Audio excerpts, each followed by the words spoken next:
Most business owners are chasing contracts that were never to be theirs in the first place. So today, I want to show you what a right fit contract actually looks like and how to know if you're targeting the right buyer and what to submit to that buyer. My name is Melinda Colon. I am a government contracting strategist, business consultant, and I've helped my clients achieve over $5.7 billion in client and contract wins. And today I want to dive into step two of the GovCon sales strategy. Now, this proven framework is the unlock for many established businesses that are in the seven, the eight figures, and beyond. And the real truth is that it actually became a lot easier than most of them even thought because they applied the system in the right sequence. So today is day two of this, the GovCon Daily. So if you missed yesterday, you can click in the description and watch yesterday's video. But today we're going to talk about an element of step two, which is targeting. Yesterday we talked about briefly, we talked about prepare and how to align or audit your ability to provide specific services. So looking at your business, what have you proven to deliver to clients successfully? What has your team been able to deliver? And leveraging that. And even when your business is young, let's say just a few years old, and you have team members that have brought their experience to the organization, there's ways to leverage that. And I talk about that in yesterday's video. So today we're going to add on to that. Okay. We're going to add on to that one aspect of step one, prepare, into step two, which is target. Target is about aligning your services to the right buyer. I know that sounds kind of confusing because it's not typically what you hear, but take it from somebody who was actually taught professionally how to bid on contracts, bid on opportunities for state, local, and federal organization agencies. So this is not just for me, like, oh yeah, I want a contract in my business, and so let me teach other people how to win a contract. This is I have the experience in a $7 billion company, 100 plus years old, where that was my job, is tied to business development, is submitting and responding to six, seven, and eight figure opportunities, actually tracking those opportunities, and also doing appropriate business development in my career. And so that launched my business. That's where that speed comes from. That's where the clarity comes from. And that's where the GovCon sales strategy comes from. So, step number two, target, it really needs to happen in this order. It's not about just getting registered on sam.gov and you just wait, or you scroll and you think that's the only thing I need, because that's the only thing most people are willing or understand how to talk about. But I'm here to tell you that even the NAICS codes, so your NAICS codes, your NAICS codes, are actually commodity codes primarily for the federal agencies. I mentioned yesterday there are 99,000 plus agencies here just in the United States alone, and a small fraction of them are federal agencies. The rest of them are, municipalities, their airports, their schools, their colleges, their hospitals, their correctional facilities, their courthouses, and on and on. Transportation, there's so many other agencies other than federal agencies. And the truth of the matter is, when you're looking at diversifying or adding a revenue stream to your business, when you diversify your revenue, you're not looking at, oh, who has the biggest contract that I can win. That is going to be a lose-lose situation. What we want to look at are the right fit opportunities. The right fit opportunities not only give you the confidence, your team, your company, the confidence to position to win something like that, but it also positions you and it just shows you off as someone who can solve that particular problem with ease. So say for example you're a construction company, you have a construction company and you see a contract for 100 million, right? Let's just use that as a simple math equation. Your typical on average contract values in the past, in the last 5 years of your business, is about a million. Okay. Is it possible to acquire that $100 million contract? Yes. However, there are elements that need to occur before that happens, like your bonding requirements to run your business to win those contracts, this insurance and team and scope of work and experience. So when step number one is preparing your business, it's actually looking at and auditing your services so that when you see the $100 million contract, instead of avoiding it saying, oh, that's not for me, instead, think how who is that buyer that is buying those services? For construction, almost all agencies across the United States buy construction, almost all of them. And that's a lot of buyers. So when you're thinking like that, you almost want to actually work backwards. You don't want to go right for the agency, the right contract. You want to first look at your audit. That's why step one audit is first. Step two, targeting and aligning yourself to that buyer is, do they have contracts that I can start winning now? That is in alignment with what our skill sets and our abilities are today. That's where you should start. Now, how do you find these opportunities? We're going to talk more about that in another video, but I just want to briefly share that finding the opportunities are easier than you think. There's it's not just procurement sites where you can find contract opportunities. There's so many contract opportunities. It's really hard to track on a regular basis. So there are contract opportunities depending on the threshold. So let's go back to that example. You're a construction company, 5 years, average contract value about a million to two, and you want to get into government contracting. It's totally doable. We want to look for contracts that are comparable to the scope of work that you delivered. See, that's why the audit was so important, because it's not about the contract value, it's more so about the scope of work. The contract value matters more on the federal side, the scope of work matters more on the SLED side or state local education side. When you look at it, what we're looking is comparing apples to apples. And the reason why this is important is because it's going to actually articulate detail to you how comparable or how similar is your past experience. That's the most important element. You might find a contract for a public agency that is 10 million, but it's exactly the same scope of work. Maybe the square footage is a little bit lower or smaller um, compared to what you've done in the past. And you're like, oh, wow. So the contract value is not as important as the comparability. So the similarity of the two. In the federal space, they're looking for technicals, right? They don't want to see marketing language. They want to see straight, clear answers. Yes, no, black and white answers. On the SLED side, there's relationship, there's impact community opportunities, etc. Now, for a buyer, a government buyer, I want you guys to understand this, okay? For a government buyer, every agency functions, even federal agencies, they function like small businesses.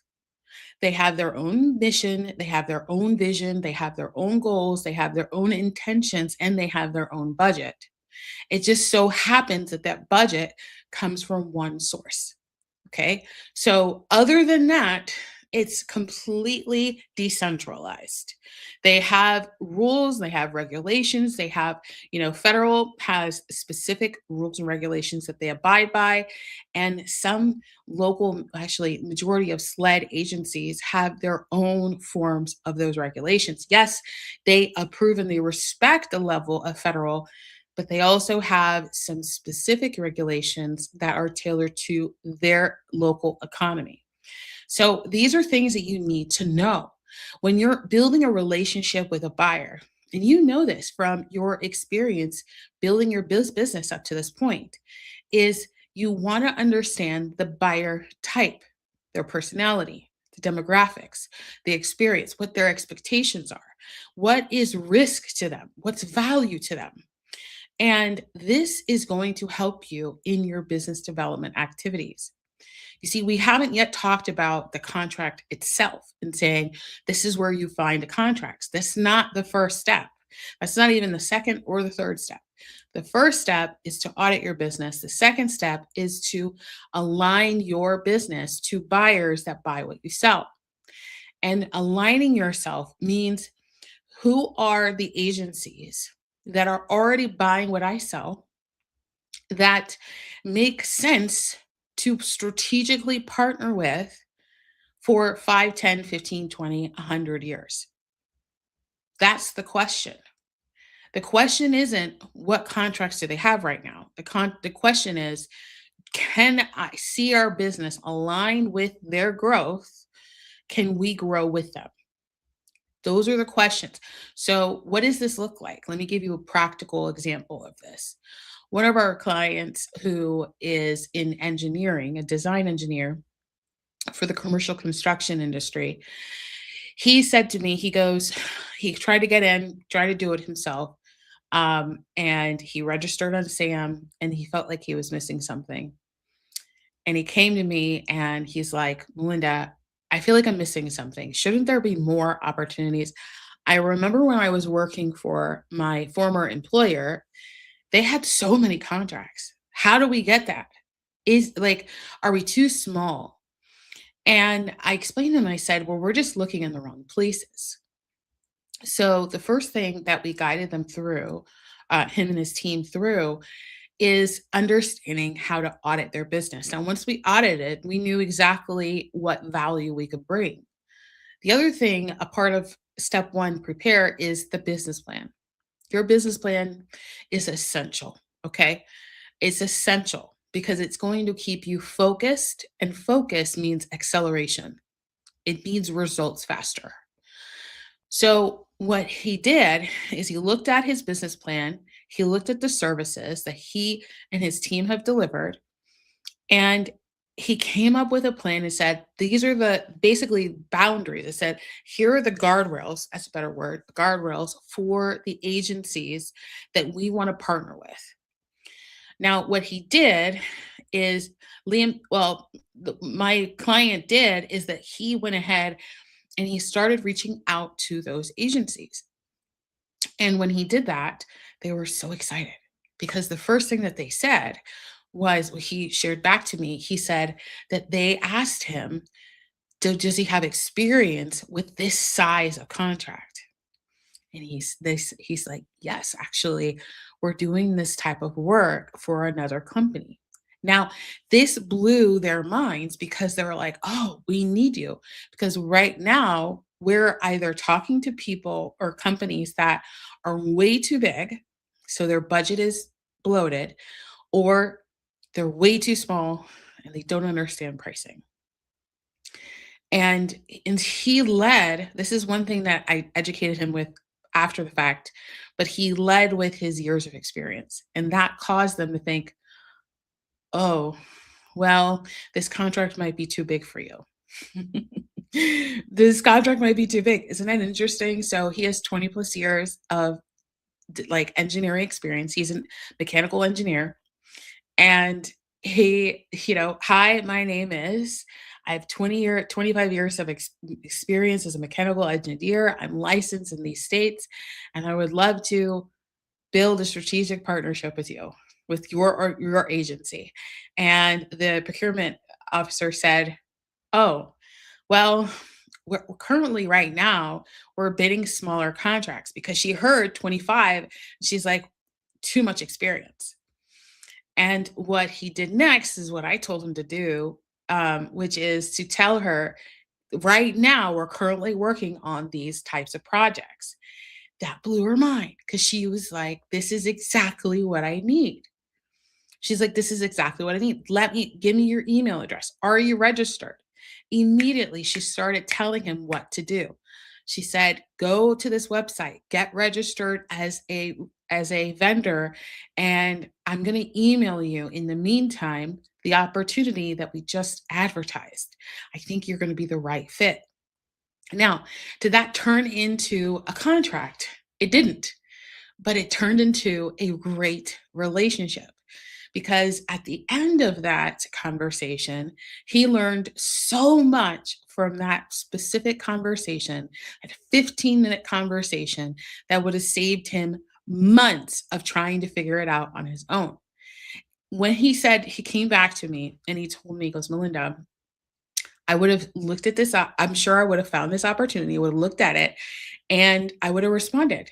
Had I not had the conversation with her before, it would have been way off. And I would not feel confident and clear that I could deliver this work. Not because of the scope of work, he was saying this, but because he just didn't know the client. He didn't know the person on the other end, and they didn't know him. Now, you can imagine what happens after that. Now, that specific story changed his life and changed the business life forever because this one thing happened after the award. When he found out that he didn't get the contract, he was really bummed. He's like, "Oh man, I don't understand." I'm like, "Well, I guess we're just going to try again." And I said, "Yes, that is the right attitude to have because this is a long term relationship. This is not a let's just get one contract this year.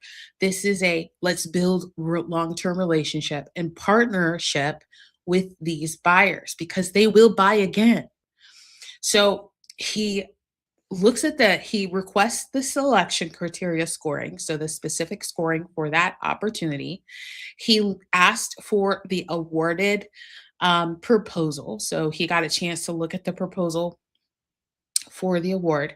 Actually, I think it was just price. um yes, it was just price and a cover letter. So he asked for that, and he was able to get copies of this right after the award. So everybody's notified that this other company got the award. He gets this intel and he's like, oh my goodness. He's like, this is gold. Now I know exactly what my competitors are putting out. How many times, let me ask you a question. How many times, put it in the chat, how many times in the private sector have you had a chance to see what your competitors bid on? How many times you get a chance to look at your competition's pricing, to look at their executive letters, to look at how they tabulate things, their team? Rare. Like, it doesn't happen. There's such an advantage. It's not about copying what they do because you don't want to copy. You always want to stand out, you right? You want to stand out with your own company DNA. This is talking about, am I in the running? Am I aligned? Does it make sense for me to compete? What am I missing, right? You might answer a question in a solicitation and you're like, "Oh, I think it means this." And you put X, you submit it, you're like, "Well, they didn't pick me. I don't know why. I was the lowest. I was the cheapest, whatever.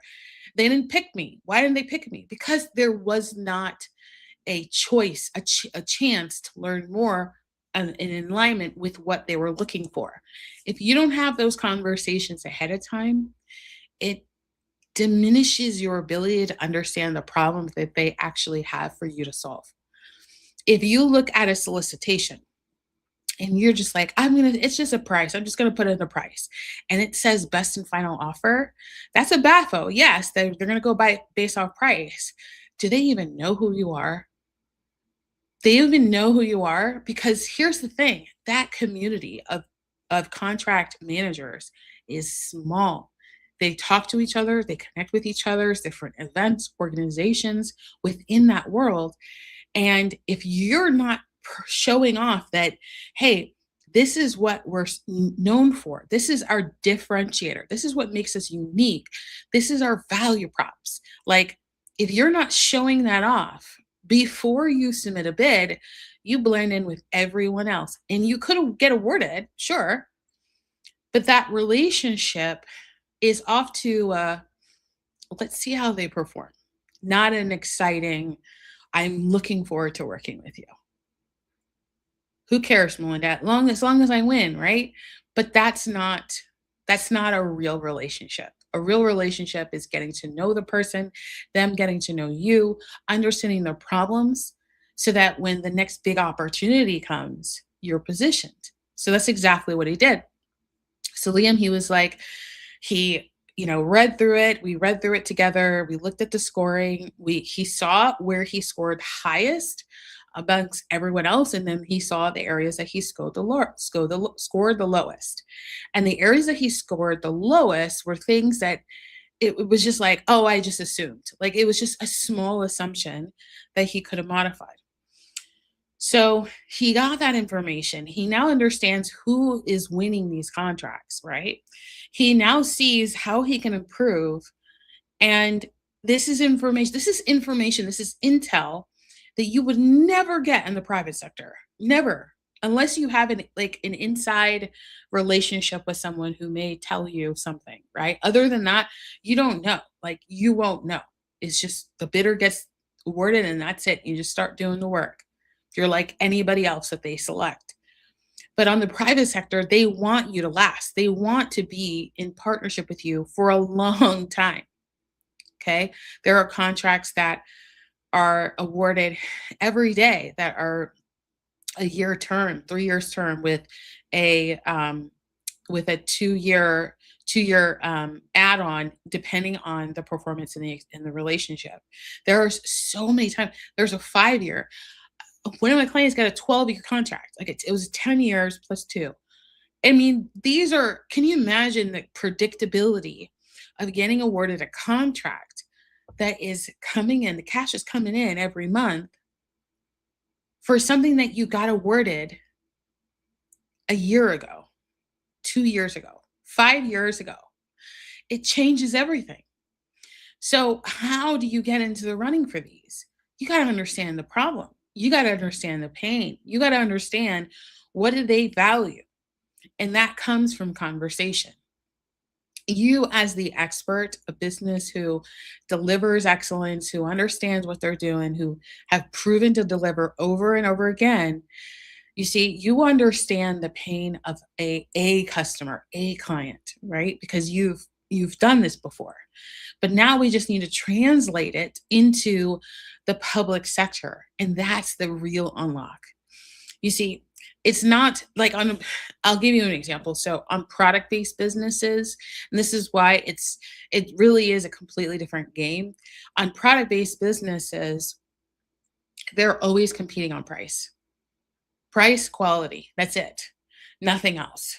On service side, and this is why I only serve service businesses, is because they unlock based off price, quality, experience, knowledge, timeliness, and mostly mitigating risk, lowering their risk so that you can deliver the work. So yesterday, first step one was about auditing your services. What services have you actually delivered in your business? Step number two, we're talking about prepare is or target, excuse me, is where or who is buying what you sell. Understanding what you sell and the size and scope and the differences and the uniqueness of what you have sold, and then looking for those buyers. You might be thinking to yourself, well, what if they don't exist? They exist. They exist. Right now with I was having a conversation with another client who specializes in AI and building out different like solutions and resources for small businesses. And he's his goal is to add a revenue stream of government contracts to his business. Now, the first conversation we had together, he said, "Does this even exist? Do they even buy from small businesses?" And I said, "Well, let's go do some research." So halfway through an hour call, we find four different competitors that are similar in size that have government contracts for the exact same services that he wants to sell. It exists. You just have to go look for them. And when you look for them, now it becomes easy because you're not having to educate the buyer on why they need it. You can, that is a longer run, and you definitely want to eventually because you build authority, you build relationship, you build exposure fast. I mean, super fast.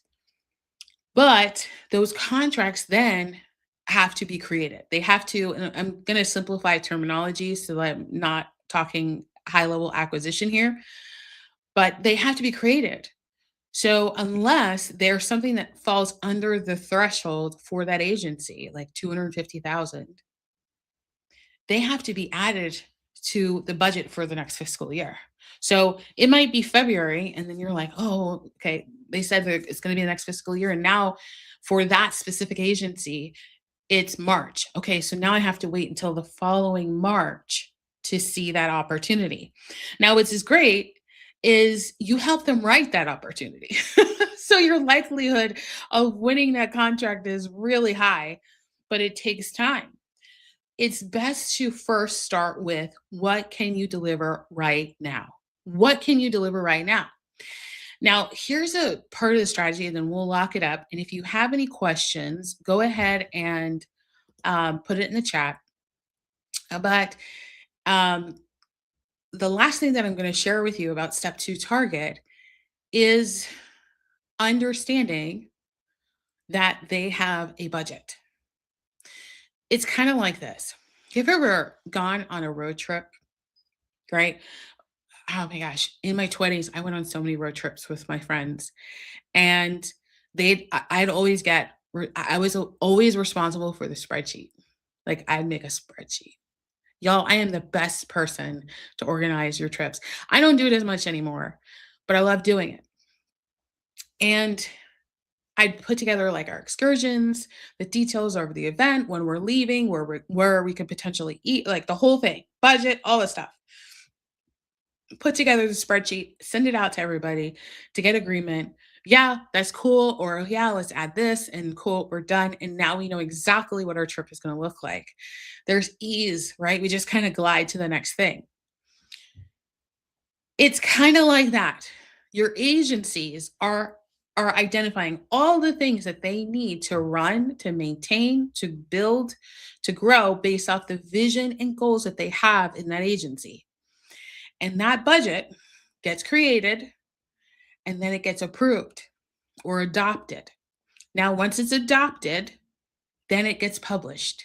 And once it's published, they start at the top and they work their way down. There are, depending on where you're located and what agency you target, there may be thousands of contracts on that budget.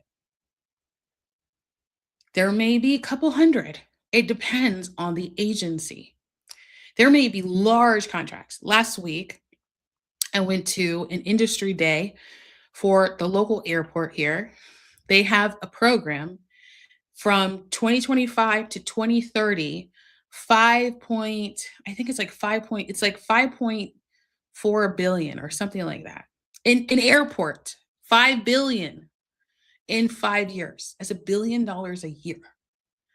And that specific dollar amount is specific to construction, engineering, design engineering, architecture, and everything to deliver these specific program elements.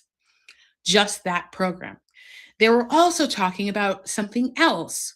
They were talking about another initiative in addition to the program. So the program is something special. There's another initiative, like just maintenance, just to keep the lights on, just to keep things running, security.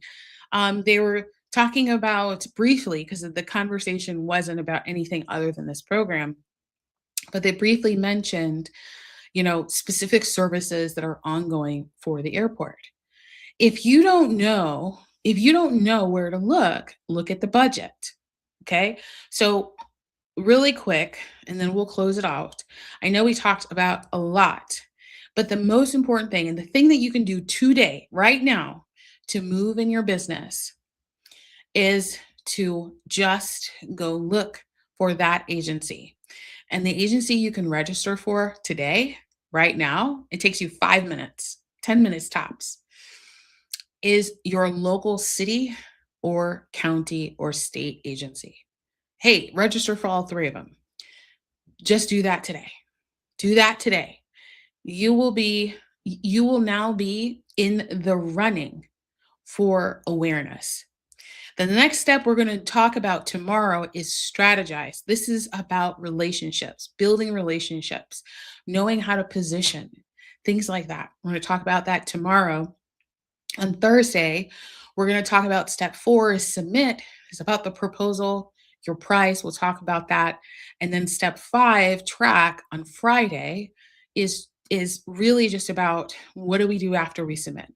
There are steps. It's not just you submit and you're done. There are steps, and it's all about building relationships. The key and the goal for me, for you, is specifically to take action, to move. You get clear on these steps and you take action every single time we go live. Every single time I say something, go do the homework, go do the work, you will see progress. And the progress will unlock opportunities. And those unlocked opportunities will unlock relationships, partnerships, clients, contracts, etc. It's all about doing the work in the sequential order. All right, guys, if you have any questions, comment below. And if you think of a question to ask, I made sure to put in the link in the description to melindacologne.com/YouTube QA, so you can submit your question and I will answer them in real time on these YouTube lives and help you out wherever you are. Just make sure to indicate your industry and the specific question. If you get as specific as you possibly can. So an example of a specific question would be, where can I live in New York City and I am running an established 10-year business generating 5 million or more, $5 million in revenue year over year, and I'm looking to scale this way. Where do I find opportunities best fit for me that get tailored, get specific for me so that I can answer your question and really help you move the needle? Thanks so much for joining, and I'll see you tomorrow.